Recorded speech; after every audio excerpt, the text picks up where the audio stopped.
Toy izao ndraika avana ny teny zaraina zay omena antsika anio. Tsy hanenenana ny fiekekeloka izay miaiky ny fahotany eo anatrehan'i Kristy dia ho afaka.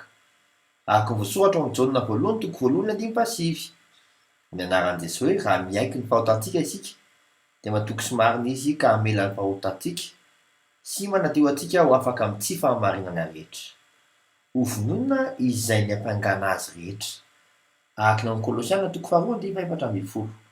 Amin'ny anaran'i Jesosy hoe ary novonoina ny soratana ny didy izay ny hampangana antsika dia nesoriny tsy eo aminy mihitsy izany ka nomboany tamin'ny hazo fijaliana. Ary ho mpandresy sy hiaina ny fiainam-baovao. Araka ny ao amin'ny Kolosiana toko faharoa andimy fahadia ambin'ny folo.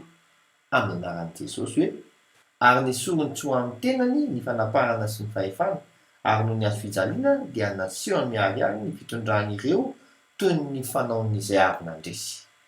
Sahy mbola tsy tara izao. Mivavaka isika. Kristy eo tsy mendrika aho arafao amin'ny fahalemeko rehetra. Misaotra anao aho manokatra fiainam-baovao ho aho. Amen. Mandram-piaona tompoko.